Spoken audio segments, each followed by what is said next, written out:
आज भी हम लोग प्रॉब्लम्स ही करेंगे। मैंने आज के लिए 3 प्रॉब्लम्स मैंने सेलेक्ट किया हुआ है और तीनों अच्छे प्रॉब्लम्स हैं। तो चलिए देखते हैं उन तीनों प्रॉब्लम्स को।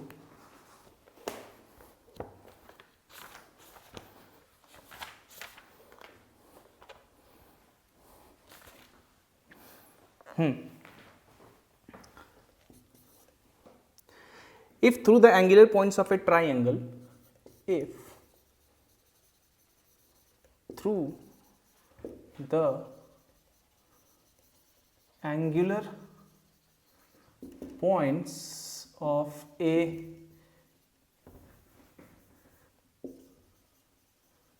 triangle, straight lines be drawn, straight lines be drawn parallel to the sides, parallel to the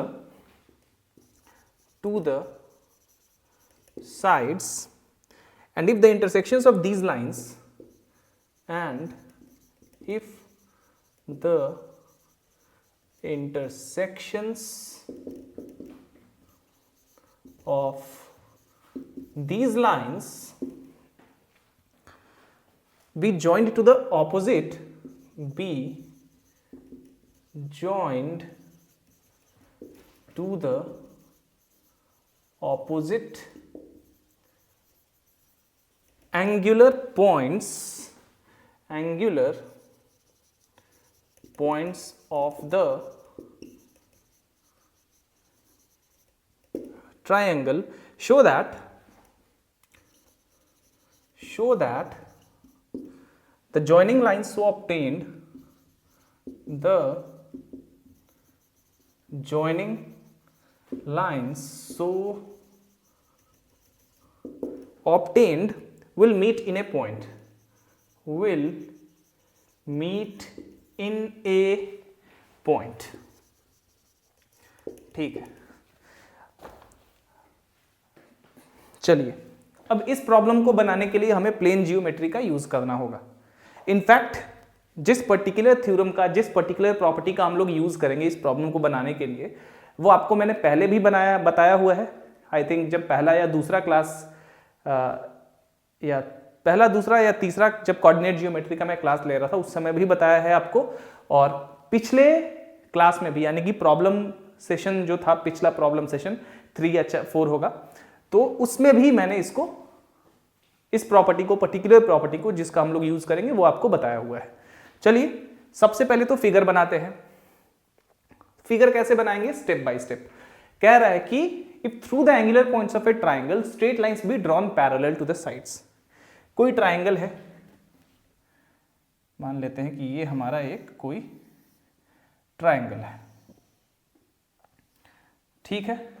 अब इस ट्राइंगल के एंगुलर पॉइंट से होके टच करते हुए स्ट्रेट लाइंस हम लोग ड्रॉ करते हैं, और ये जो स्ट्रेट लाइंस होंगे वो इस ट्राइंगल के साइड्स के पैरेलल होंगे। दैट मीन्स ये मान लीजिए ए है, ये बी वर्टिसेस है इस ट्राइंगल का, और ये सी है। ये 3 एंगुलर पॉइंट्स है इस ट्राइंगल का। अब इस एंगुलर पॉइंट को टच करते हुए एक स्ट्रेट लाइन हम लोग ड्रॉ करेंगे इस तरह से। ये स्ट्रेट लाइन बीसी के पैरेलल होगा। उसी तरह बी को टच करते हुए एक स्ट्रेट लाइन ड्रॉ करेंगे जो एसी के पैरेलल होगा। वो इस तरह से हम लोग ड्रॉ कर देते हैं। अब कह रहा है, अब सी को भी टच करते हुए एक स्ट्रेट लाइन होगा, उसको भी ड्रॉ कर लेते हैं पहले।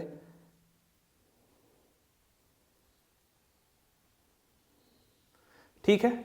Now and if the intersections of these lines be joined to the opposite angular points of the triangle. सबसे पहले तो ये है कि ये जो स्ट्रेट लाइन हमने ड्रॉ किया, इन तीनों को इंटरसेक्ट करवाना है। अब डेफिनेटली ये स्ट्रेट लाइन को आगे तक प्रोड्यूस करेंगे, थोड़ा सा आगे तक, और इसको और ऊपर की तरफ ले जाएंगे तो ये किसी पॉइंट पे इंटरसेक्ट करेगा। उसी तरह इसको और आगे तक ड्रॉ करते हैं, इसको और ले जाते हैं तो ये यहाँ पे इंटरसेक्ट करेगा। उसी तरह इसको इस तरह से ले जाते हैं और इसको इस तरह से ले आते हैं तो ये भी डेफिनेटली यहाँ पे इंटरसेक्ट करेगा। ठीक है। ओके, मान लेते हैं ये है हमारा डी, ई और ये F. So D, E and F are the intersections of these three straight lines. अब देखिए क्लियर है, E F is parallel to B C, E D is parallel to A C and D F is parallel to A B. चलिए, अब कह रहा है कि इनका जो पॉइंट ऑफ इंटरसेक्शंस है वहां से हम लोग जो लाइन ड्रॉ कर रहे हैं वो इस ट्राइंगल के, मतलब इसके अपोजिट जो इस ट्राइंगल का एंगुलर पॉइंट है उसको टच करेंगे। ये मतलब यहां से एक हमने ड्रॉ किया स्ट्रेट लाइन इसके अपोजिट वाले एंगुलर पॉइंट्स पे। कह रहा है यहां पे, देखिए क्या कह रहा है, if the intersections of these lines be joined to the opposite angular points of the triangle. मतलब जहां जहां ये तीनों लाइंस इंटरसेक्ट किए हैं, तो मान लीजिए ये एक पॉइंट है, पॉइंट ऑफ इंटरसेक्शन। अब इसके जो अपोजिट में इस ट्राइंगल का एंगुलर पॉइंट है वो कौन सा है, सी है। तो यहां से सी तक एक लाइन हमने ड्रॉ कर दिया। उसी तरह ये जो है पॉइंट ऑफ इंटरसेक्शन, अब इस पॉइंट ऑफ इंटरसेक्शन के अपोजिट में इस ट्राइंगल का कौन सा एंगुलर पॉइंट है, बी है। तो यहां से हमने एक स्ट्रेट लाइन ड्रॉ कर दिया। ठीक है, उसी तरह से हमने एक स्ट्रेट लाइन ड्रॉ कर दिया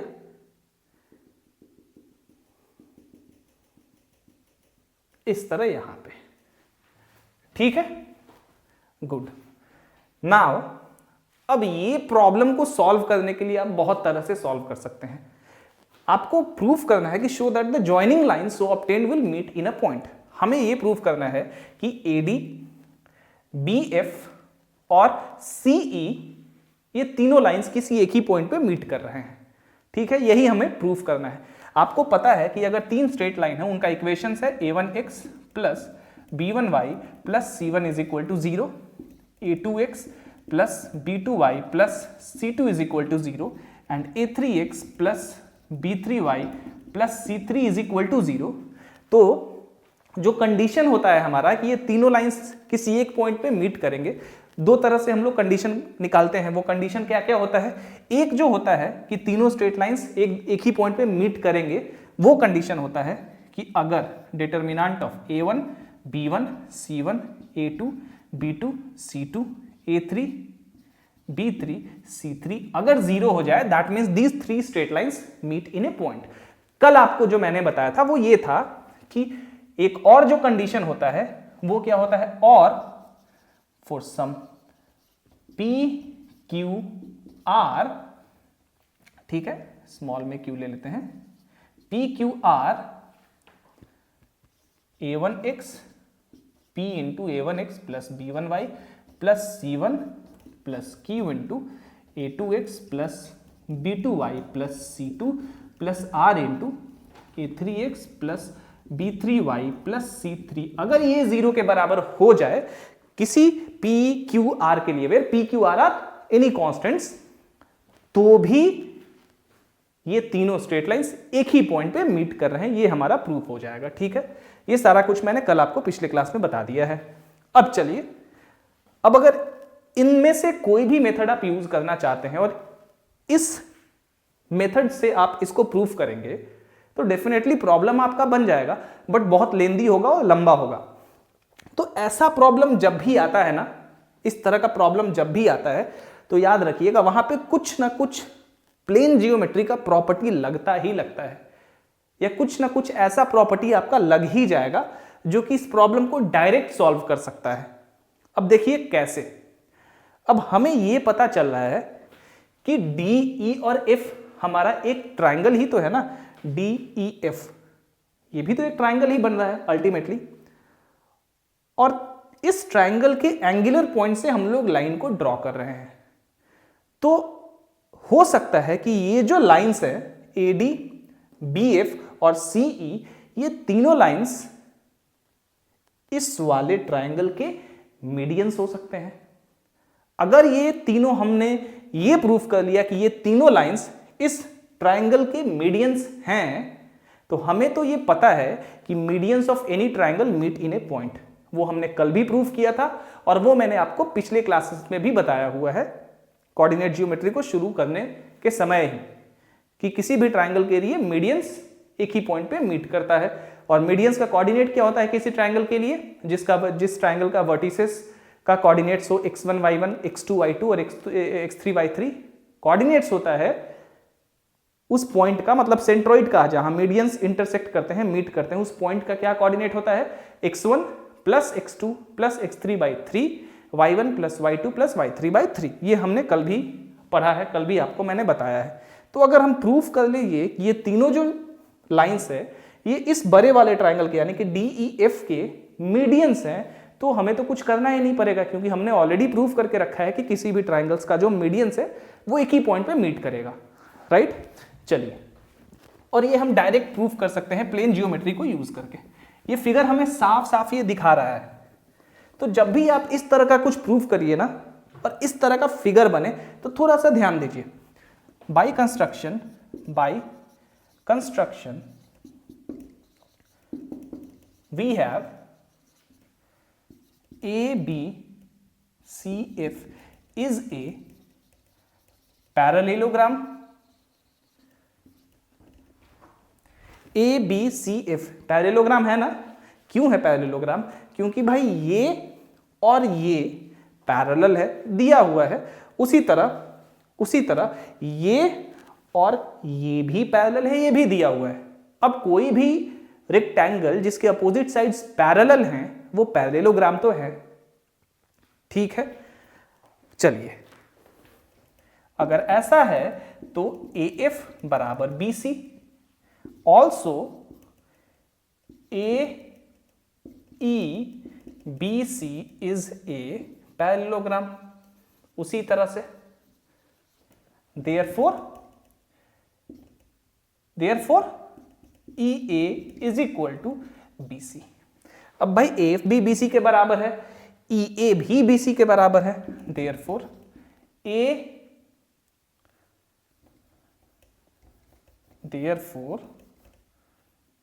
AF is equal to AE। नहीं होगा, इसलिए A is the mid point of EF। हो गया। अब देखिए, किसी भी ट्राइंगल का मीडियन क्या होता है? किसी भी ट्राइंगल का मीडियन होता है कि उस ट्राइंगल के किसी वर्टिसेस से अपने उसके अपोजिट वाले साइड के मिड पॉइंट पे जो लाइन टच करे वही उस ट्रायंगल का एक मीडियन है। उसी तरह और दो मीडियंस होंगे, ठीक है। तो किसी ट्रायंगल में मैक्सिमम 3 मीडियंस हो सकते हैं। तो A is the mid point of EF और A वही पॉइंट है जहां पे D से जो लाइन खींचा जा रहा है वो मीट कर रहा है। That means AD is the median, इसलिए AD इज ए मीडियन, एक ही मीडियन है ये, is a median of triangle DEF। Similarly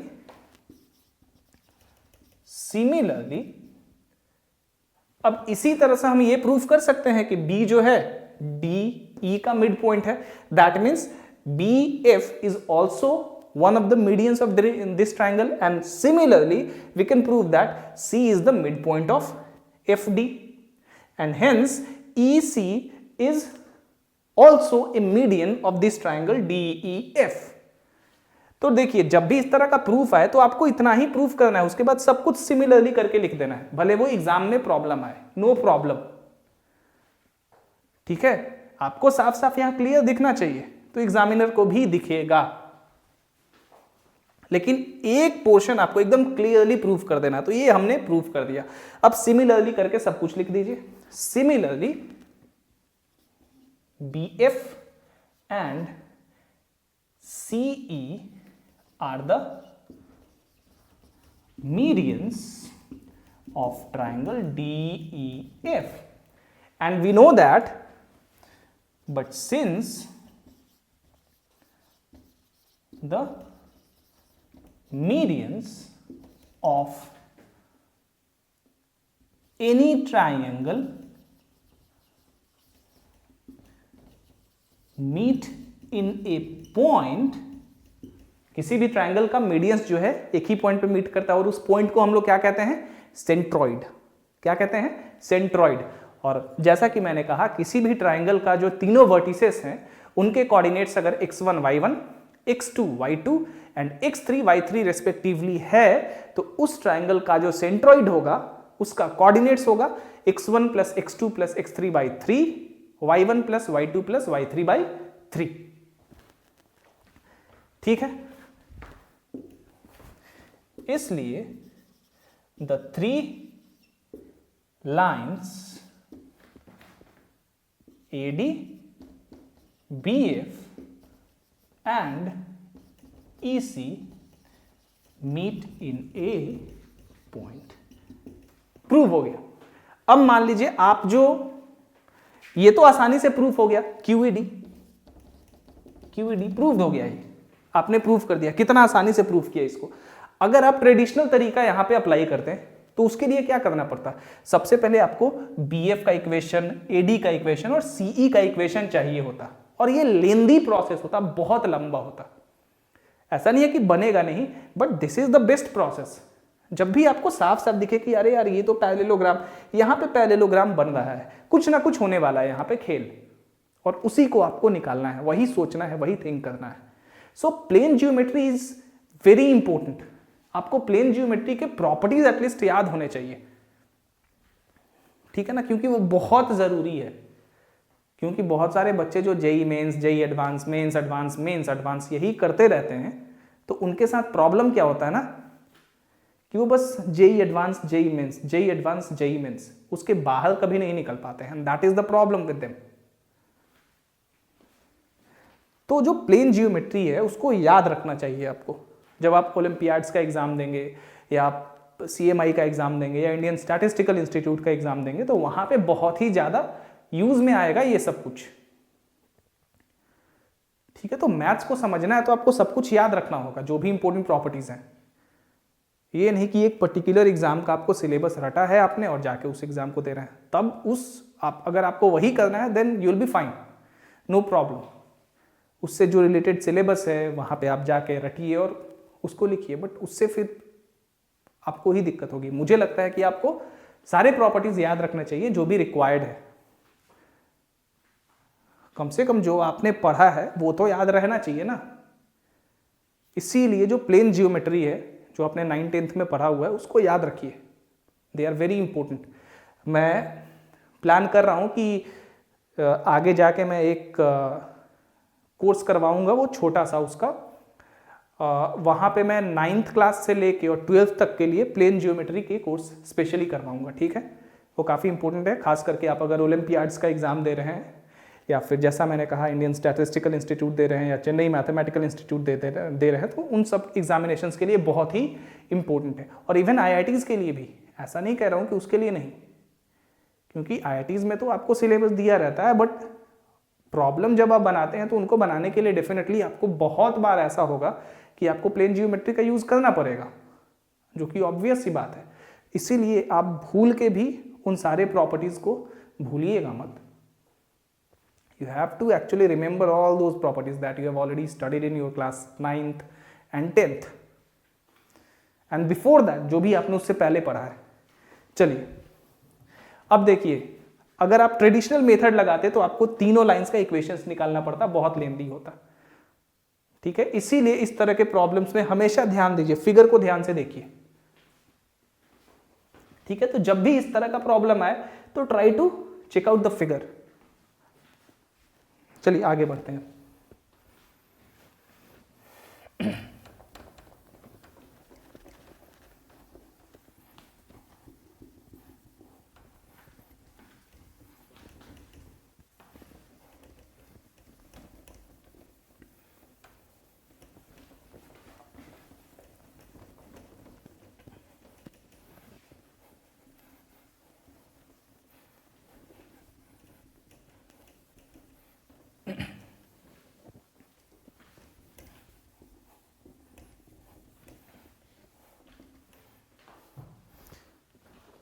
ये प्रॉब्लम बहुत ही अच्छा है और इस तरह के प्रॉब्लम आपके जेई के एग्जाम्स में आते हैं, वो मेंस हो या एडवांस हो।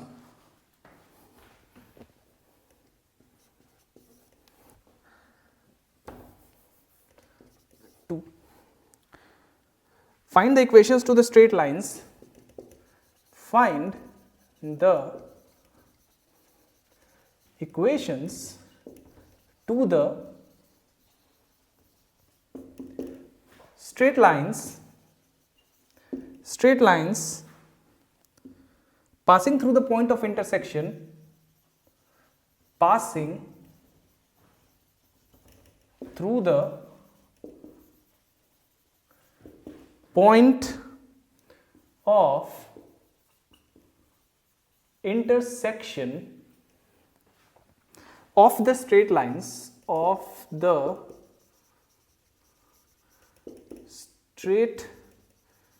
lines ax plus by plus c is equal to 0 and a dash x plus b dash y plus c dash is equal to 0 and बहुत ही आसान क्वेश्चन है अगर आपको कॉन्सेप्ट पता है, याद है तो पिछले क्लासेस का।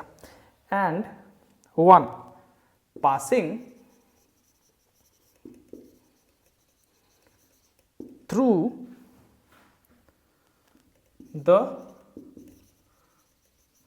Point of passing through the origin, माफ करिएगा, पासिंग थ्रू द ऑरिजिन। एक मिनट, कैमरा का मैं थोड़ा सा लाइट दे दूं, नहीं तो पता चलेगा कि बीच में ही कट गया है।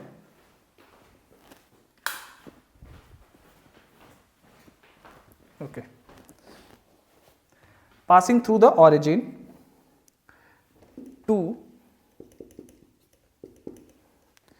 parallel to the axis of y, parallel to the axis of y, 3 cutting of a given distance a, cutting of a given distance a from the axis of y, from the axis of y, and 4 passing through a given point, passing through a given point x dash y dash। अब देखिए, अगर दो straight line हो इस तरह से a1x plus b1y plus c1 is equal to 0, मैंने बताया है लेकिन मैं बार बार ये बताता हूं ताकि आपको रिवाइज हो जाए। और दूसरा वाला है a2x plus b2y plus c2 is equal to 0। सबसे पहले तो ये पूछा जाए कि एक ऐसा स्ट्रेट लाइन निकालिए जो कि दोनों के पॉइंट ऑफ इंटरसेक्शन से होके पास कर रहा है।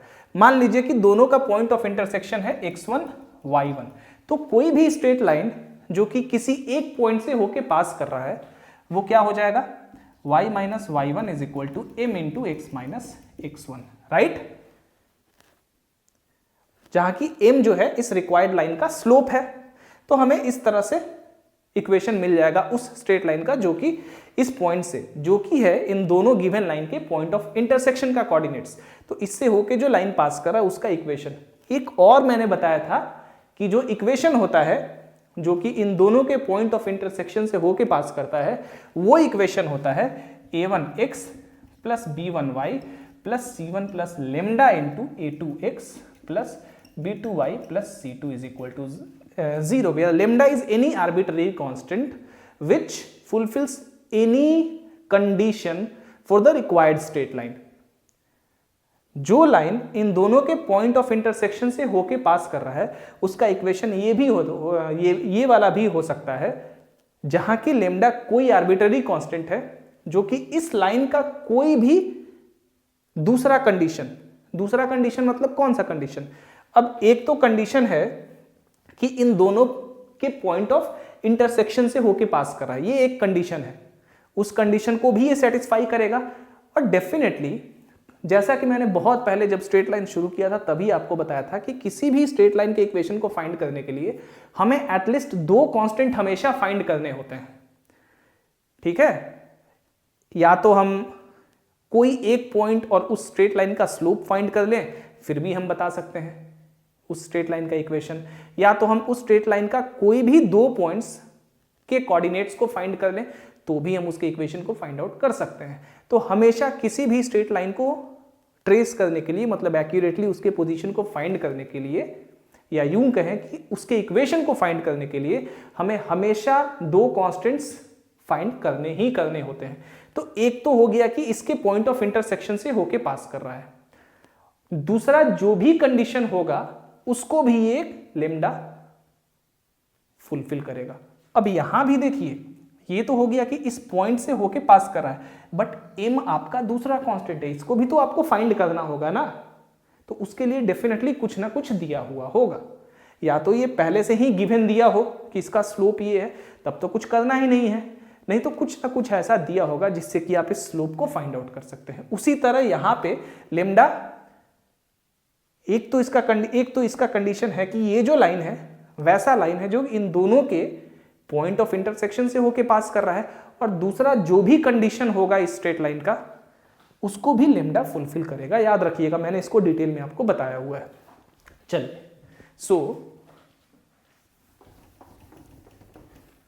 अब ध्यान से देखिए, ये कितना आसान क्वेश्चन है और ऐसे प्रॉब्लम पूछे जाते हैं, जैसा कि मैंने कहा जेईई मेंस में भी, जेईई एडवांस में भी, बहुत जगह जहां भी मल्टीपल चॉइस क्वेश्चन पूछा जाता है ना, ये प्रॉब्लम, इस तरह के प्रॉब्लम्स आते हैं ना। सबसे पहले देखिए, कह रहा है कि find the equations to the straight lines passing through the point of intersection of the lines this and this. ये दोनों गिवन लाइंस का इक्वेशंस है, ठीक है। अब कह रहा है कि एक ऐसा स्ट्रेट लाइन फाइंड करिए जो इन दोनों के पॉइंट ऑफ इंटरसेक्शन से होके पास कर रहा है, और दूसरा कंडीशन है कि पासिंग थ्रू द ऑरिजिन, मतलब इसके पॉइंट ऑफ इंटरसेक्शन से और ऑरिजिन से पास कर रहा है। आसान है। उसके बाद parallel to the axis of Y, मतलब दूसरा जो हमें इक्वेशन निकालना है वो उस कंडीशन के लिए, उस स्ट्रेट लाइन के लिए निकालना है जो कि इन दोनों के पॉइंट ऑफ इंटरसेक्शन से होके पास करे और वाई एक्सिस के पैरेलल हो। सिमिलरली इसके और इसका हम लोग अभी देख लेंगे बनाते समय। चलिए, सबसे पहले तो हम ये देखते हैं कि एनी स्ट्रेट लाइन, कोई भी straight line passing through the point of intersection of the given lines are, क्या हो जाएगा, is, माफ करिएगा, is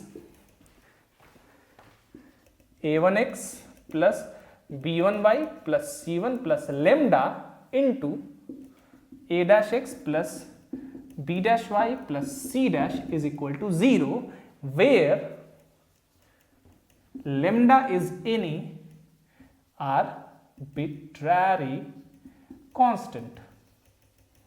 चलिए, सबसे पहले देखते हैं नंबर 1।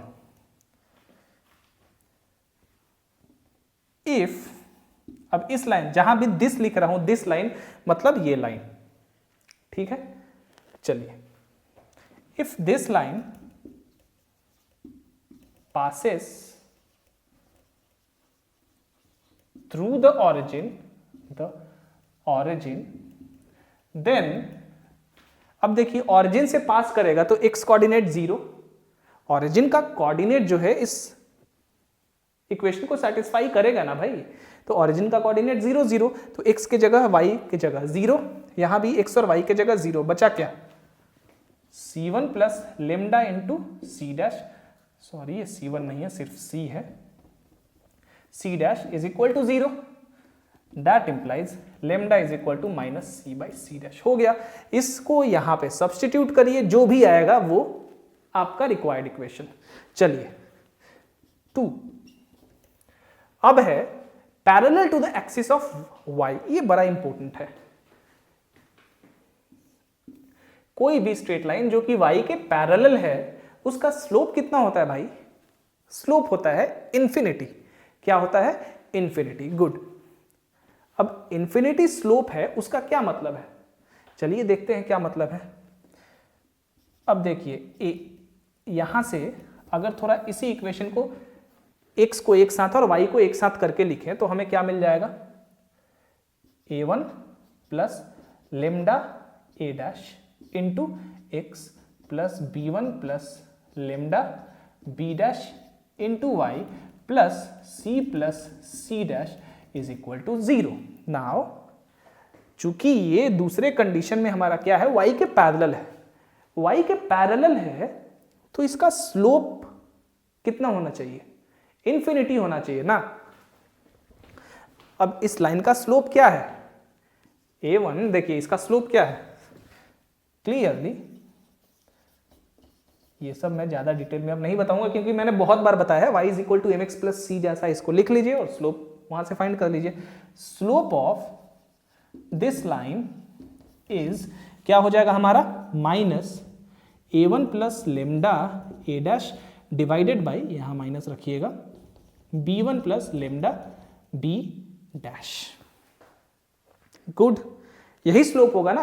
आप y is equal to mx plus C जैसा इसको लिख के देखिए, आपका स्लोप यही आएगा। हमें पता है यार ax plus B Y plus C is equal to 0 है, तो किस तरह से लिख सकते हैं आप? Minus a by B X minus C by B, Y is equal to mx plus C. ये आपका स्लोप हो गया। वही चीज मैंने यहां भी किया है। अब ये भाई y के पैरेलल है, इसका स्लोप इन्फिनिटी होना चाहिए ना। तो ये कब होगा? देख लेते हैं कब होगा। सिंस इसके नीचे since this line is parallel to the axis of y, इसलिए ये कितना होना चाहिए? Infinity minus a1 plus lambda a dash divided by, a1 नहीं है a है, b plus lambda b dash is infinity, which is possible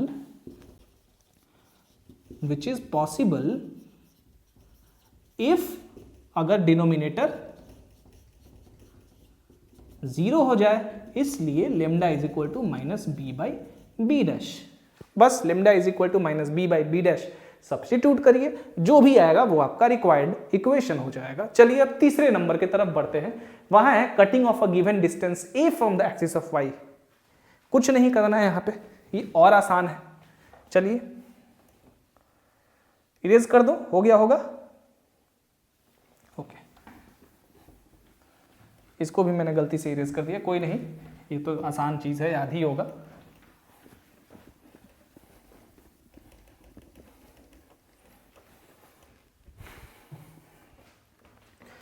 चलिए तीसरा,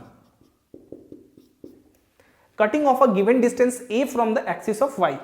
इसका ये मतलब है कि एक्सिस ऑफ x पे इसका कोई इंटरसेक्शन नहीं है, ये बस y को इंटरसेप्ट कर रहा है, x पे इसका इंटरसेप्शन नहीं है। तो द लाइन, दिस लाइन, जैसा कि मैंने कहा था जब भी दिस लाइन लिखूं इसका मतलब इसी लाइन की बात कर रहा हूं, ax plus B Y plus C. ठीक है, this line is passing through 0 और a, y पे इसका इंटरसेप्ट क्या होगा? अब भाई हो सकता है x पे भी इसका इंटरसेप्ट हो, क्योंकि नहीं कहा गया है कि है या नहीं है, तो हो सकता है x पे भी हो, लेकिन we don't know what is that intercept. x पे कहां पे इंटरसेप्ट कर रहा है वो हमें नहीं पता है, लेकिन इस पॉइंट से तो डेफिनेटली ये इंटरसेप्ट कर रहा है, y एक्सिस को यहां पे काट के वो जा रहा है डिस्टेंस a पे। तो 0 और a हो जाएगा उस पॉइंट का जहां y एक्सिस पे उस पॉइंट का कोऑर्डिनेट। ठीक है, तो इसलिए x यहां पे 0, B Y plus C plus lambda into X, यहां भी 0,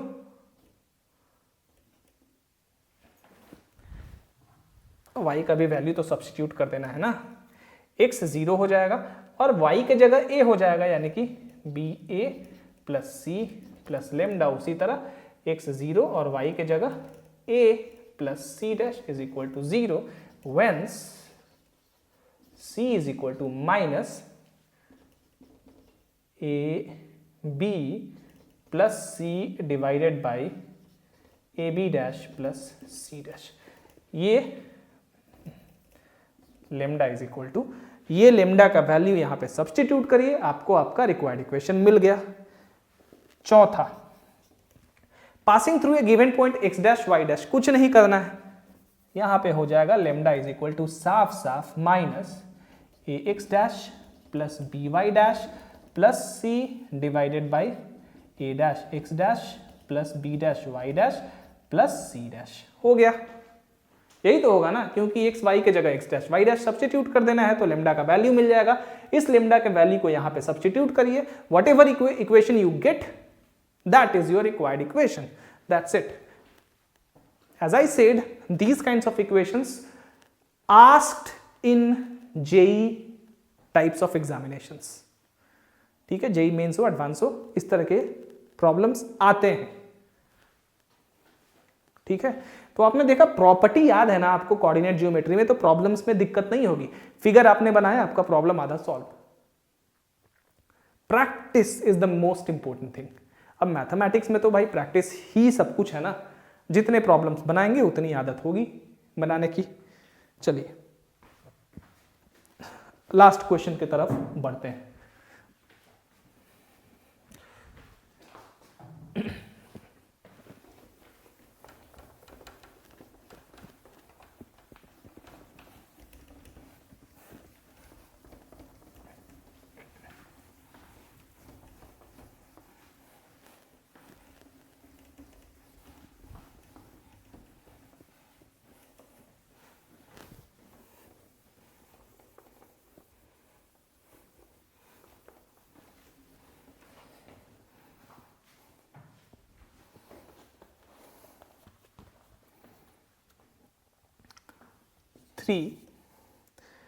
One side of a square, one side of a square is inclined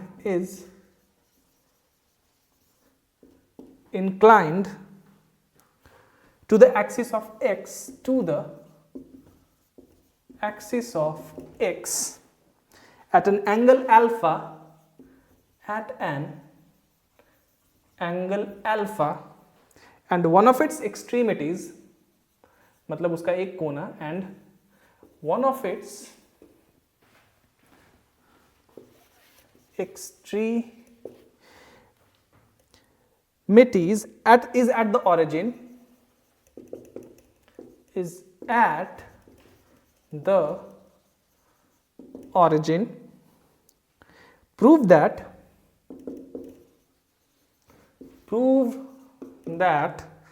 the equations to its diagonals, the equations to its diagonals are y cos alpha minus sin alpha is equal to x sin alpha plus cos alpha, and y sin alpha minus cos alpha plus x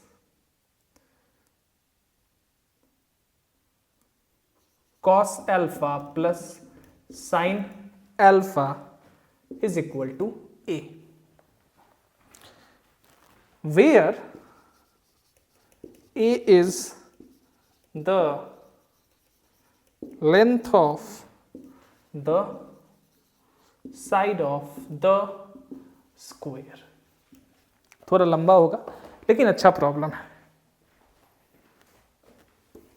कह रहा है कि one side of a square is inclined to the axis of x at an angle alpha and one of its extremities is at the origin. चलिए भाई, कोई एक side इस square का एक्स एक्सिस से अल्फा एंगल पे inclined है। याद रखिएगा, एंगल जब भी कहे तो वो एंगल हमारा पॉजिटिव डायरेक्शन ऑफ एक्स की तरफ लिया जाता है, कुछ भी नहीं कहा गया हो तो। ठीक है, और एक जो कोना है उसका, एक जो एंगुलर पॉइंट है उस स्क्वायर का, वो ओरिजिन पे है। Prove that the equations to its diagonals are this and this, जहां की ए जो है स्क्वायर के साइड का लेंथ है। चलिए ये मान लेते हैं कि हमारा कोऑर्डिनेट सिस्टम है। ये मान लेते हैं कि अल्फा एंगल पे एक साइड इंक्लाइंड है। ठीक है, ये एक दूसरा साइड है। ठीक है, तीसरा साइड इस तरह होगा, इसी के पैरेलल।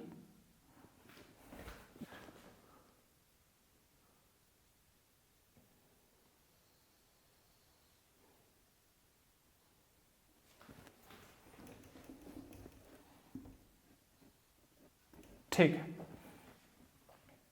एक इसका कोना ऑरिजिन पे, ये साइड हम लोग मान लेते हैं कि अल्फा पे इंक्लाइंड है, और एक जो डायगोनल है वो ये है, और एक जो डायगोनल है वो ये है। ऐसा सपोज कर लेते हैं। ये फिगर हमने एक अप्रोक्सीमेट फिगर बनाया है। ठीक है, ऑरिजिन ये x, ये y, ये है हमारा OPQR। गुड, हमें निकालना है OQ और PR का इक्वेशंस, क्योंकि OQ और PR ही स्क्वायर के डायगोनल्स हैं। ठीक है, चलिए भाई, हमें इक्वेशंस निकालने के लिए अगर हम PQR का अगर कोऑर्डिनेट निकाल लें तो हमारा इक्वेशन हो जाएगा आसानी से फाइंड। अब सबसे पहले तो OP का इक्वेशन निकालने में कुछ है ही नहीं। Equation two OP is, OP एक ऐसा स्ट्रेट लाइन है जो कि x से अल्फा एंगल बना रहा है, और y इंटरसेप्ट इसका 0 है, तो y is equal to mx हो जाएगा। तो y is equal to tan alpha into x, यही तो होगा ना इसके लिए slope m is equal to tan alpha, that implies x minus x tan alpha minus y is equal to 0। Equation number 1 दे देते हैं। अब ध्यान दीजिए, अब PQ का इक्वेशन निकालने में कुछ भी नहीं करना है हमें। इक्वेशन 2PQ, आपको बस इक्वेशन याद है तो धराधर अब करते जाएंगे। PQ एक स्ट्रेट लाइन है, ऑरिजिन से इस PQ स्ट्रेट लाइन पे एक हम परपेंडिकुलर खींच रहे हैं, क्योंकि जो स्क्वायर्स के साइड्स होते हैं वो एक दूसरे पे परपेंडिकुलर होते हैं। तो ये चारों साइड एक दूसरे पे परपेंडिकुलर हैं, तो OP ऑरिजिन से एक परपेंडिकुलर इस स्ट्रेट लाइन पे खींचा गया हो, तो इक्वेशन क्या होता है, x cos alpha plus y sin alpha is equal to P, जहां की P is the length of the origin. तो यहां पे P की जगह क्या है, P की जगह क्या है यहाँ पे A है। तो हो गया, equation two PQ is x cos alpha plus y sin alpha, और A उस साइड है इधर आके 0, 2। इन दोनों को सॉल्व करेंगे तो हमें मिल जाएगा P का कोऑर्डिनेट्स। तो सॉल्व कर लेते हैं। Solving 1 and 2 by cross multiplication,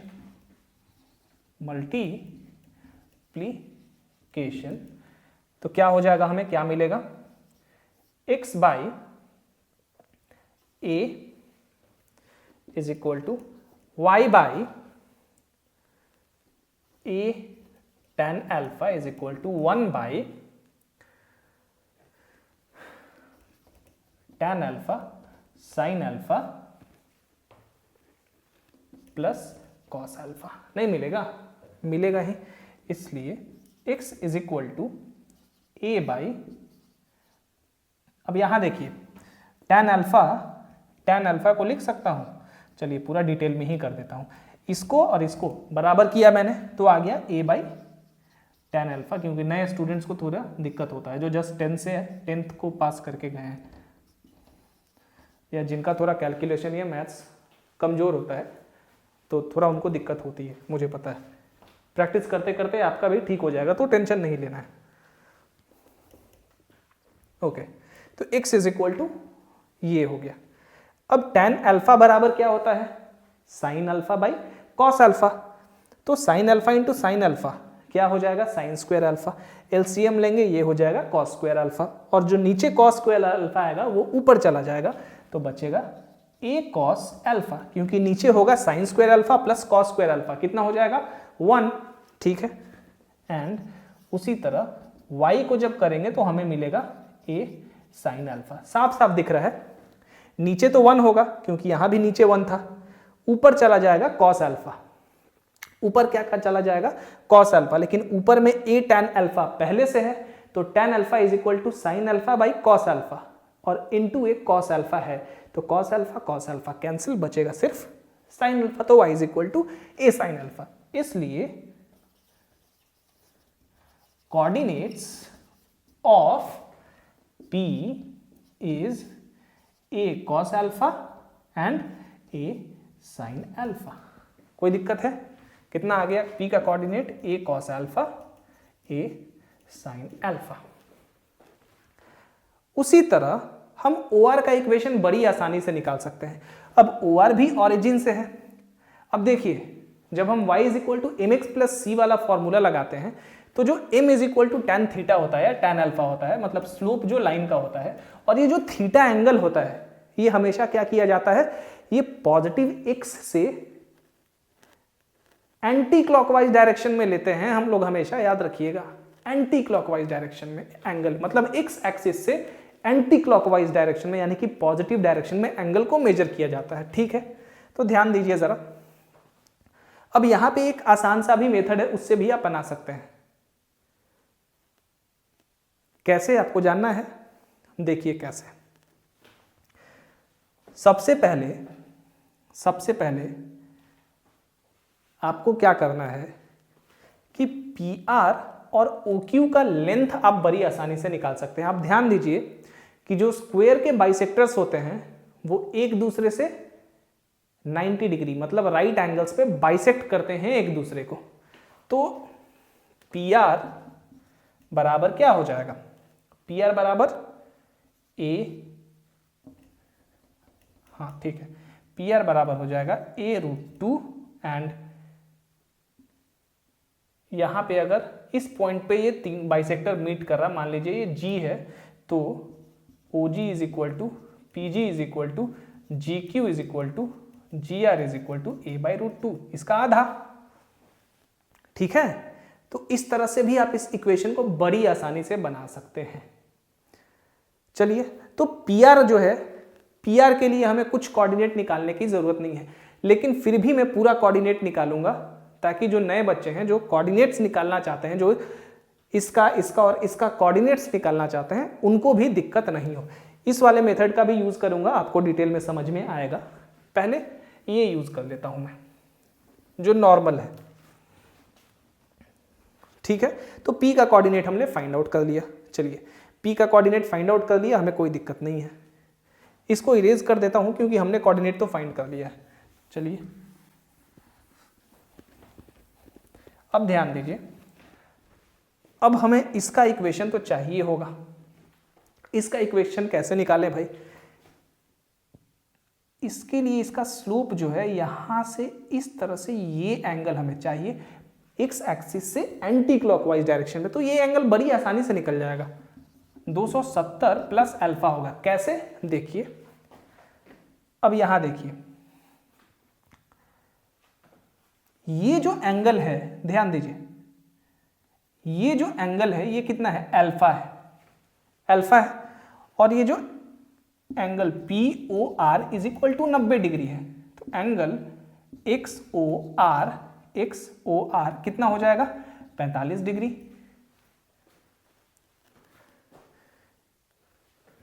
नहीं एक्स ओ आर 45 नहीं होगा, माफ करिएगा। देखिए एक्स ओ आर कितना होगा 90 डिग्री माइनस अल्फा, क्योंकि पूरा 90 है। Angle X O R is equal to 90 minus alpha. अब ये पूरा जो एंगल यहां तक है, पूरा एक राउंड, वो है 360। हमें सिर्फ कौन सा एंगल चाहिए, ये वाला एंगल। तो 360 में से अगर हम सिर्फ ये वाला एंगल यानी कि एक्स ओ आर को घटा दें तो नहीं आ जाएगा 270 डिग्री प्लस अल्फा। तो ये एंगल कितना आ गया 270 प्लस अल्फा। अब देखिए तो इसका इक्वेशन क्या हो जाएगा, equation to O R is, साफ साफ मुझे दिख रहा है कि इसका जो इक्वेशन है वो हो जाएगा x। अब इसका इक्वेशन दो तीन तरह से आप निकाल सकते थे, एक और तरीका है इसका इक्वेशन निकालने का। O R is perpendicular to OP. O R क्या है, ओपी पे परपेंडिकुलर है। ओपी का इक्वेशन क्या है, ओपी का इक्वेशन कहां गया, ये है।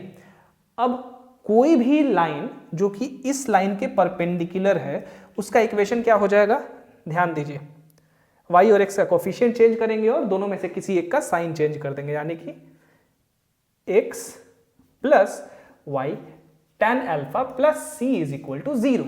अब ये जो परपेंडिकुलर है, अगर OR है हमारा, क्योंकि OR भी तो इस पे परपेंडिकुलर है OP पे, अगर OR जो है ये लाइन है, इसका मतलब ये जो लाइन होगा वो इस पॉइंट ओरिजिन से होके तो पास कर रहा होगा, यानी कि x और y कितना होगा 0 और c कितना हो जाएगा 0। इस c को यहां सब्स्टिट्यूट करेंगे तो हमें OR का इक्वेशन क्या मिल जाएगा, x plus y tan alpha. इस तरह से भी आप बना सकते हैं। तो इसका इक्वेशन इसी तरह फाइंड कर लेंगे, लेकिन ये जो एंगल हमने निकाला है ना 270 प्लस अल्फा, वो बहुत जरूरी है, उसका काम होगा हमें। देखिए तो equation to O R detail में निकाल देता हूं ताकि आपको याद रहे। Now any line perpendicular to OP is x plus y tan alpha plus c is equal to 0, where c is a constant. If this is OR, then OR origin से होके तो पास कर ही रहा है, तो c is equal to 0, इसलिए equation to OR इस क्या हो गया, OR का equation x plus y tan alpha is equal to 0, 3। मान लीजिए आपसे चारों साइड का इक्वेशन पूछ लेता तो इस केस में, ठीक है, ये हो गया हमारा। चलिए भाई, अब हमें क्या करना चाहिए, अब जो है अभी हमें क्या करना चाहिए, हमने OR का इक्वेशन निकाल लिया, OP का निकाल लीजिए। अब RQ और PQ का भी इक्वेशन, PQ का तो हमने निकाल लिया है, बचा RQ का भी इक्वेशन क्यों नहीं निकाल लेते हैं। चलिए, बड़ी आसान है RQ का भी इक्वेशन निकालना। चलिए,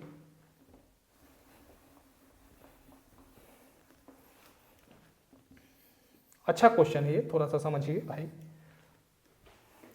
RQ, अब RQ एक स्ट्रेट लाइन है और ऑरिजिन से OR जो है RQ पे परपेंडिकुलर है, और याद रखिए ये परपेंडिकुलर खींचा गया है, जो ये पॉजिटिव x से कितना एंगल बना रहा है, ये वाला एंगल, ध्यान दीजिएगा। तो इक्वेशन टू RQ इज कितना, x cos अल्फा, यहां पे अल्फा के जगह, इस अल्फा की बात नहीं कर रहा हूं जो जनरल इक्वेशन हमने प्रूव किया था, तो यहां पे उस एंगल की जगह क्या होगा 270 प्लस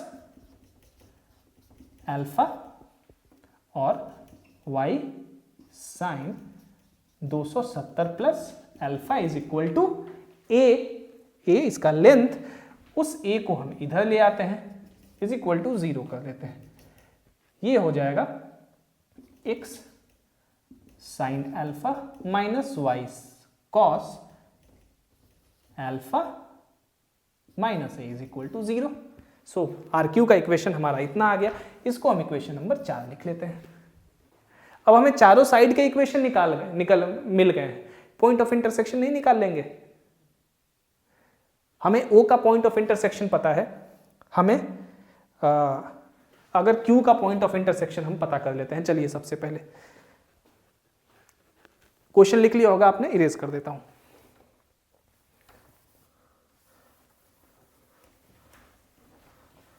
मैं बुक से देख लूंगा कि क्या प्रूफ करना है,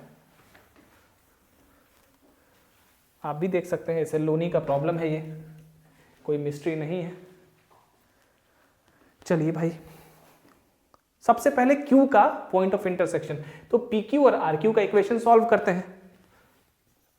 सॉल्विंग, अब PQ का इक्वेशन कहां है हमारा,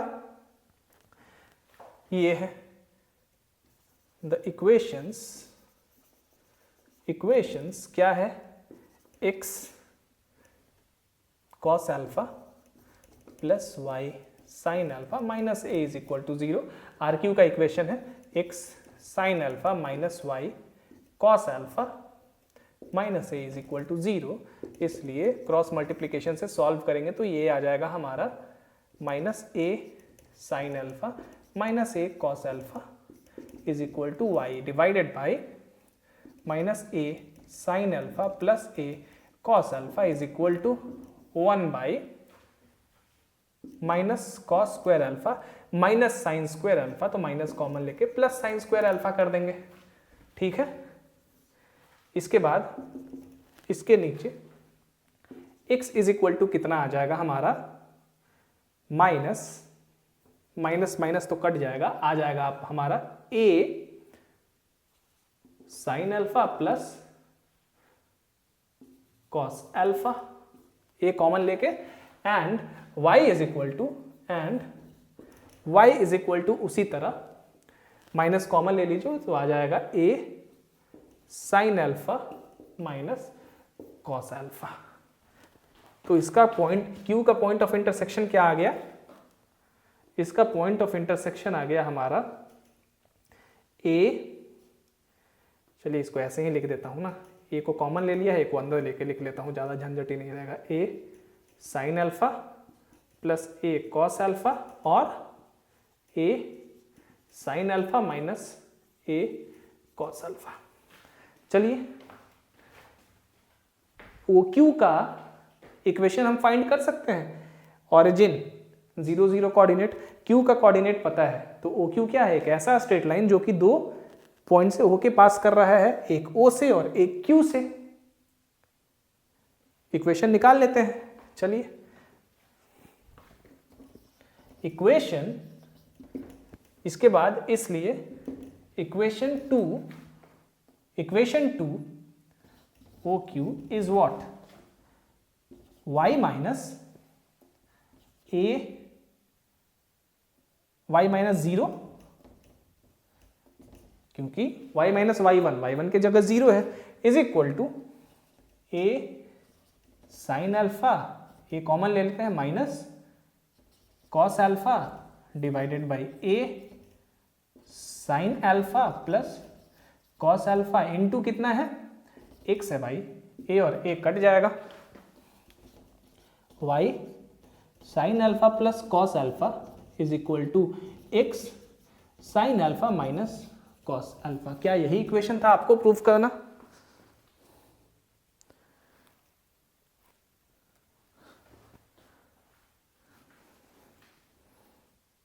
हाँ यही इक्वेशन था, ठीक है। y cos alpha minus sine alpha था, कुछ गड़बड़ हुआ है क्या हमसे? OQ का इक्वेशन हम कहीं कुछ गड़बड़ कर रहे हैं क्या? एक मिनट। y का कोऑर्डिनेट इतना है, ठीक है, ये भी ठीक है, यहाँ पे ये भी ठीक है, ये और यहाँ पे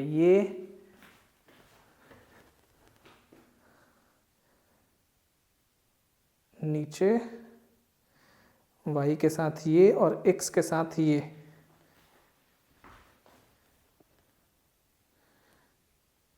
यहाँ पे हमने कुछ गलत किया है क्या? ये इक्वेशन भी ठीक है हमारा, साइन अल्फा चौथे क्वाड्रेंट में ठीक है, ये नेगेटिव ये भी ठीक है और माइनस है ये भी ठीक है, दोनों को हमने सॉल्व किया है यहाँ पे। तो x बाई ठीक है माइनस साइन अल्फा और माइनस ये भी ठीक है, यहाँ पे y बाई गुड और यहाँ पे ये भी ठीक है, उसके बाद 1 बाई ये भी ठीक है। तो हम कहाँ पे गलत कर रहे हैं? हम इस प्रॉब्लम को कहाँ पे गलत कर रहे हैं? x इतना है, y इतना है, एक मिनट कहीं कुछ ना कुछ तो गड़बड़ हुआ है। हो सकता है स्पेस ज़्यादा नहीं था तो इधर उधर लिखने के चक्कर में कुछ गड़बड़ हुआ हो, देखा जाए कहीं।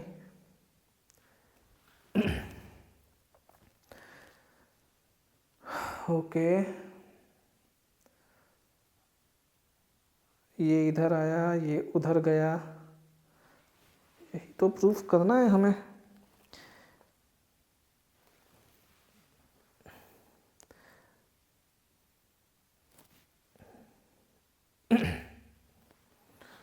कुछ ना कुछ तो गड़बड़ है, बट क्या? कोई इक्वेशन तो गड़बड़ नहीं हुआ ना? पी क्यू का इक्वेशन तो ये है, सही है।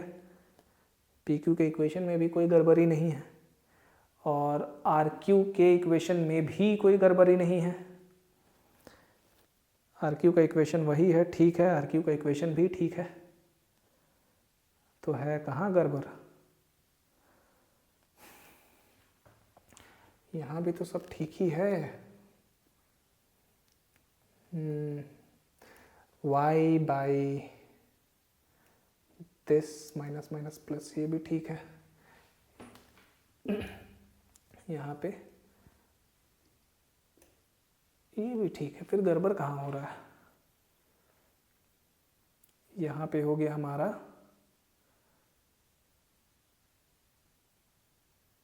a sine alpha plus cos alpha, ठीक है, और y हो गया हमारा a sine alpha minus cos alpha, सब कुछ तो ठीक है, फिर गड़बड़ कहाँ हो रहा है? ये गड़बड़ हो कहाँ रहा है? एक मिनट ज़रा मुझे चेक करने दीजिए।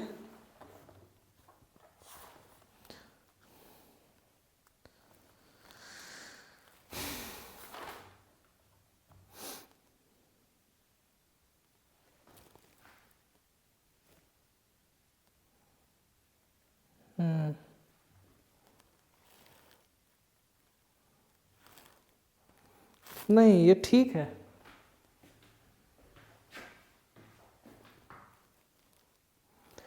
ये जो है हमारा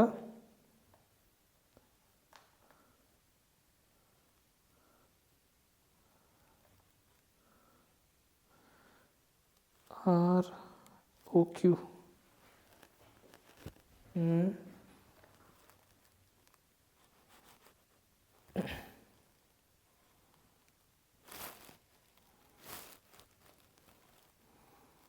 ना, मुझे लग रहा है ये ठीक है। क्वेश्चन ही कुछ गलत दिया हुआ है, आंसर ही कुछ प्रूव करने के लिए ही गलत लिख दिया हुआ है। ठीक है, ये ठीक है, ठीक है, ये सही है, ये गलत नहीं है, ये सही है।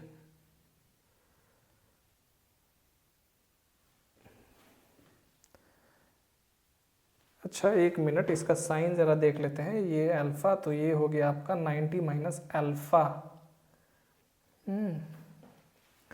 ये ठीक है मित्रों, गलत नहीं है। ये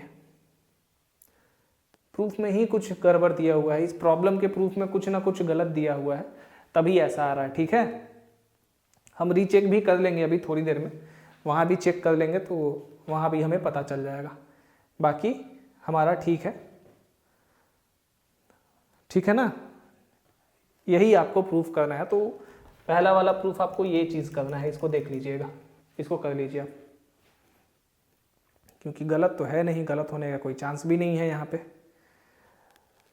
PQOR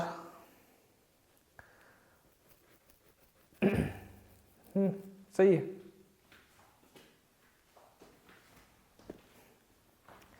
ये परपेंडिकुलर यहाँ पे आया,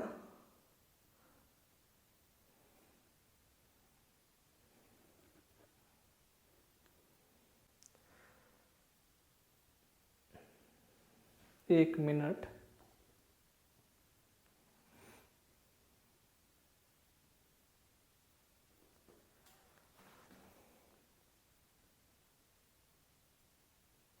नहीं है, ठीक है, ठीक है,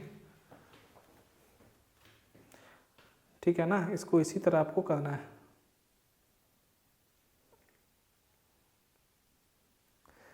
अगर हम लोग यहाँ पे एक मिनट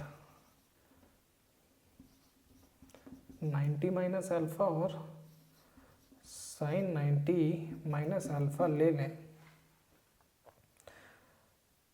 तो ये तो फिर कोई फर्क ही नहीं पड़ेगा यहाँ पे इसका।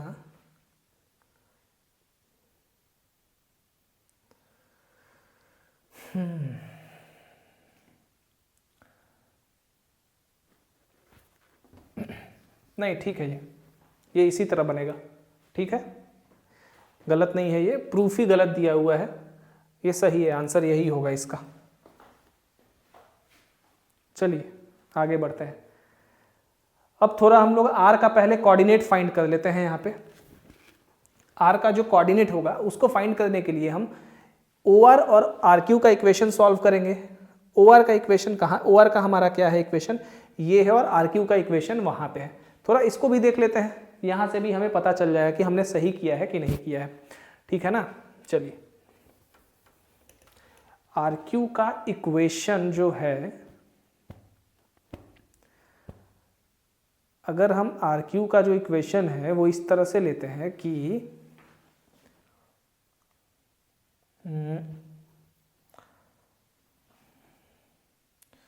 x cos 90 minus alpha minus y sine 90 minus alpha minus alpha, तो ये क्या होगा, तब भी तो कोई दिक्कत नहीं होगा हमें, तब भी तो चीज़ वही आएगा ना। माफ़ करिएगा, यहाँ पे a इज इक्वल टू 0 अगर लिख दूँ मैं, नहीं तो भी नहीं, कुछ क्वेश्चन ही ये मुझे लग रहा है कि क्वेश्चन ही गलत दिया हुआ है, ठीक है ना। अभी इसका इक्वेशन निकालेंगे तो हमें पता चल जाएगा। पहले PR का इक्वेशन निकालते हैं, फिर हम देखते हैं कि क्या होता है। चलिए,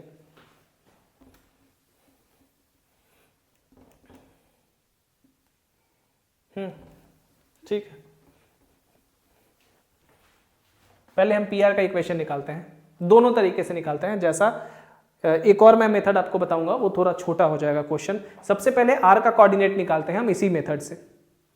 चलिए, तो ये सब कुछ इरेज कर देता हूं तब तक, क्योंकि यहाँ तो मुझे कुछ गड़बड़ मिला नहीं, ठीक है ना, यहाँ पे कुछ गड़बड़ मुझे मिला नहीं। चलिए इसको इरेज करिए।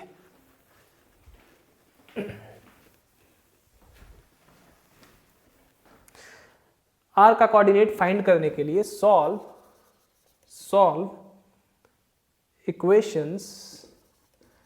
इक्वेशंस कौन कौन सा, OR, यानी कि 3 and 4, तो x plus y tan alpha और x sine alpha minus y cos alpha minus a is equal to 0। Solve करते हैं क्रॉस मल्टीप्लीकेशन से, तो ये आ जाएगा हमारा minus a tan alpha is equal to y by a is equal to 1 by minus cos alpha minus tan alpha sine alpha, ठीक है। इसको सॉल्व करेंगे हम लोग तो x इज इक्वल टू कितना आ जाएगा देख लीजिए, नीचे तो हम माइनस कॉमन ले लेंगे तो आ जाएगा हमारा cos square alpha plus sine square alpha divided by cos alpha, ये cos अल्फा ऊपर जाएगा और यहाँ पे माइनस माइनस ये खत्म हो जाएगा। तो x इज इक्वल टू आपका आ जाएगा a साइन अल्फा और y आप करके देख लीजिएगा, a इज इक्वल टू यहाँ पे आ जाएगा माइनस a cos अल्फा, साफ साफ मुझे दिख रहा है ये। सो r का कोऑर्डिनेट आ गया a sine alpha minus a cos alpha. अब चलिए पहले PR का इक्वेशन हम लोग निकालते हैं, ठीक है, वहीं से सब कुछ पता चल जाएगा। इसको इरेज कर देता हूं, कोऑर्डिनेट मैंने सारा लिख दिया है यहाँ पे, अब इसको इरेज करिए क्योंकि यही जगह हमारे पास बचा हुआ है, ठीक है ना, इसको भी इरेज करिए। तो equation to PR is y, p का कोऑर्डिनेट और r का कोऑर्डिनेट पता है तो y minus a sine alpha is equal to minus a cos alpha plus sine alpha, minus a मैंने कॉमन ले लिया है, डिवाइडेड बाई a कॉमन ले लिया sine alpha minus cos alpha into x minus a cos alpha. a और a इसको काट दीजिए आप, इधर मल्टीप्लाई करिए तो y sine alpha minus cos alpha, ठीक है, minus a sine square alpha plus a sine alpha cos alpha is equal to minus x cos alpha plus sine alpha, और यहाँ पे हो जाएगा minus minus plus a cos square alpha और फिर plus a sine alpha cos alpha, ये और ये कैंसिल हो जाएगा। ध्यान दीजिए y sine alpha minus cos alpha into ये इधर ले आइए तो हो जाएगा x cos alpha plus sine alpha, और इसको इधर लेके आइए तो हो जाएगा a कॉमन ले लेंगे तो a sine square alpha plus cos square alpha बराबर a। हमें प्रूफ यही करना था, देखिए जरा,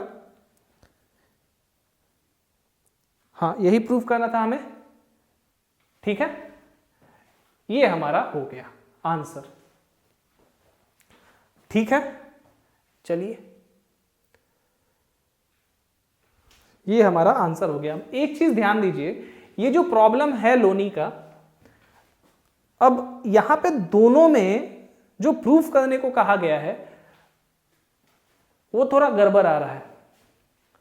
एक्चुअली में ये वाला प्रूफ जो है, मुझे लगता है कि यही प्रूफ उसको देना चाहिए था, लेकिन गलती से मिसप्रिंट होके ये हो गया है, ठीक है। अब देखिए मैं क्यों ऐसा कह रहा हूं। अब ये जो इक्वेशन है एक्चुअल में लोनी में क्या दिया हुआ है आपको प्रूफ करने के लिए, वो मैं जरा लिख दूं आपको, और फिर इसको मैं समझाता हूं कि क्यों मुझे लग रहा है ऐसा। अब एक्चुअल में जो है आपका जो दूसरा इक्वेशन प्रूफ करने के लिए दिया गया है वो है y sine alpha plus cos alpha plus x cos alpha minus sine alpha is equal to a, लेकिन हमारा उल्टा आ रहा है, कुछ हमारा जो है उल्टा आ रहा है, ठीक है। लेकिन लोनी में ये चीज दिया हुआ है दूसरे इक्वेशन में प्रूफ करने के लिए। अब मैं क्यों कह रहा हूं ऐसा, ये देखिए। अब मान लीजिए हमारा ये इक्वेशन गलत हो सकता है, हमने सही से नहीं निकाला हो, PR के लिए, मैं खाली PR के लिए मैं कह रहा हूं, डायगोनल PR के लिए। मान लीजिए कि हमारा ये इक्वेशन गलत हो रहा हो। अब ये इक्वेशन तो गलत होने का कोई चांस नहीं है क्योंकि ये सीधा साधा है, ठीक है। अब ये क्या है, एक लाइन है जो कि परपेंडिकुलर है OP पे, तो ये तो सीधा साधा है, तो ये गलत नहीं हो सकता है। एटलीस्ट OP और OR का इक्वेशन हमारा गलत नहीं हो सकता है, और PQ का भी। मान लीजिए RQ हमने गलती से गलत कर दिया है, बट ऐसा हो नहीं सकता है। क्यों? क्योंकि देखिए, अब ये इक्वेशन आप याद रखिएगा, ये सब कुछ आप याद रखिएगा, ठीक है ना। इरेज करता हूं इसको, चलिए ये सारा इरेज कर दीजिए। अब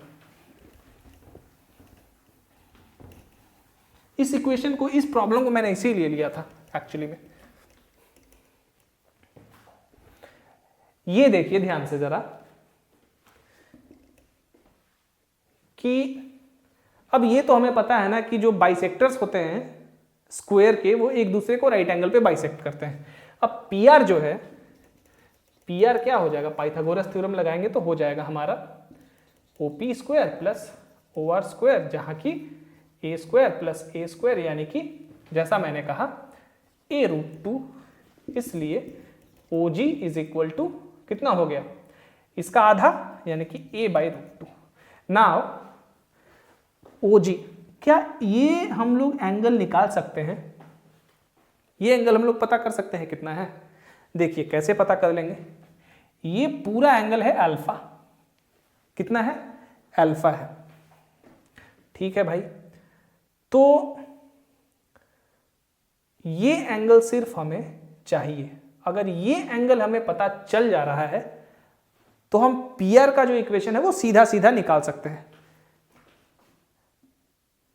ये एंगल सिर्फ कितना होगा, 45 डिग्री होगा, होगा ना 45, यानी कि अल्फा में से अगर 45 डिग्री माइनस कर दें तो हमें ये वाला एंगल मिल जाएगा। अब ध्यान दीजिए, OG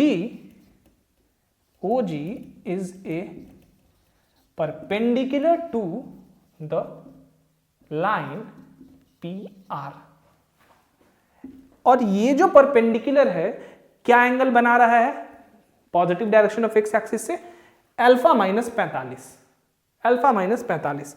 इसलिए इक्वेशन टू पीआर क्या हो जाएगा, perpendicular form x cos alpha, मतलब यहां पे हो जाएगा alpha minus 45 degree plus y sine alpha minus 45 degree, और OG इस परपेंडिकुलर का जो लेंथ है वो कितना हो जाएगा, हमारा परपेंडिकुलर का लेंथ जो है वो हो जाएगा a/√2। अब देखिए यहां से खेल क्या हो रहा है, cos a माइनस बी क्या हो जाएगा, cos alpha cos 45 plus sine alpha sine 45, ठीक है, plus y sine a minus b sine alpha cos 45, ठीक है, माइनस cos अल्फा साइन 45। अब साइन 45 cos 45 दोनों का वैल्यू क्या होता है, दोनों का वैल्यू क्या होता है हमारा 1/√2। तो 1/√2 यहां से भी कॉमन, नीचे √2 यहां भी है, सब खत्म हो जाएगा, √2 ऊपर क्या बचेगा, x cos alpha plus sine alpha, और यहां क्या बचेगा plus y sine alpha minus cos alpha, ठीक है, sine alpha minus cos alpha is equal to a। ये इक्वेशन आपका क्या आया है देख लीजिए आप, सेम इक्वेशन है। तो आरक्यू का इक्वेशन कहां से गलत हो जाएगा हमारा, तो वो प्रूफ ही गलत दिया हुआ है मुझे लग रहा है कि, और ऑनलाइन भी मैंने चेक किया तो कुछ एक किताब है जो कि ओरिजिनल प्रिंट है, वहां भी इसी तरह से दिया हुआ है। अब मुझे नहीं पता है कि इसका जो पहला वाला वर्जन है वहां पे क्या दिया हुआ है, हो सकता है कि मैं गलत हूं, हो सकता है कि मैं गलत हूं, बट मुझे लग रहा है कि ये चीज देना चाहिए था प्रूफ करने के लिए, और जो पहले वाले में प्रूफ आया है उसके जगह पे वो देना चाहिए था प्रूफ करने के लिए। That is what I think about this particular problem, ठीक है। अब देखिएगा ये एसएल लोनी का प्रॉब्लम नंबर है 36। अब चूंकि मेरी आदत है मैं कहीं से सॉल्यूशन से देख दाख के ये नहीं करता हूं, खुद से जो प्रॉब्लम बनता है वही मैं बनाता हूं, तो मुझे लग रहा है कि this is the right answer for this, this is the right thing that has to be provided in the book to prove. यही चीज प्रूव करने के लिए देना चाहिए था। अगर प्रॉब्लम का डेटा जो दिया हुआ है उसके अकॉर्डिंग मैं बात करूं, अब हो सकता है कि किसी वर्जन में इसको सुधारा हुआ है, मैंने चेक नहीं किया है सारे वर्जन्स को एसएल लोनी के ओरिजिनल वाले, क्योंकि इंडियन वर्जन जो है वहां पे तो मिसप्रिंट होता है मुझे पता है, बट वहां पे जो वहाँ का ओरिजिनल वर्जन है, वहाँ पे जल्दी मिसप्रिंट नहीं होता है। तो हमें सारे जो वर्जन्स हैं, जो फॉरेन के वर्जन हैं, जो वो मैकमिलन वगैरह का वर्जन वगैरह होगा ना, उसको हमें चेक करना होगा कि वहाँ पे क्या दिया हुआ है डेटा एक्चुअली में, तब हमें जाके ये पता चलेगा। क्योंकि मैं आपको यही सजेस्ट करूँगा कि यहाँ के सॉल्यूशंस को जल्दी ना देखें आप, क्योंकि ये कुछ भी यहाँ के ज़्यादातर जो सॉल्यूशन यहाँ पे बनाते हैं ना, वो छापते ही हैं सिर्फ, वो खुद से नहीं करते हैं। ठीक है, तो ये चीज़ ध्यान में रखिएगा। तो मुझे लग रहा है कि इसका ये असली आंसर है, यही चीज़ प्रूव करने के लिए भी देना चाहिए था। सो आई होप आप ट्राई करिएगा, अगर मैं गलत हूँ तो मुझे सुधारिएगा आप। ठीक है, अपनी गलती मैं मानता हूँ, उस समय मान लूँगा, लेकिन मुझे लग रहा है कि इस तरह से ये प्रॉब्लम बनेगा। ठीक है, so that's it for now. Next class में हम लोग पोलर इक्वेशंस के बारे में जानेंगे, स्ट्रेट लाइंस का। स्ट्रेट लाइंस का जो पोलर इक्वेशंस होता है उसके बारे में हम लोग देखेंगे, और इक्वेशंस जो कि 2 या 2 से ज़्यादा स्ट्रेट लाइंस को रिप्रेजेंट करेंगे उनको भी देखेंगे, या इक्वेशंस रिप्रेजेंटिंग 2 स्ट्रेट लाइंस, यही है ना।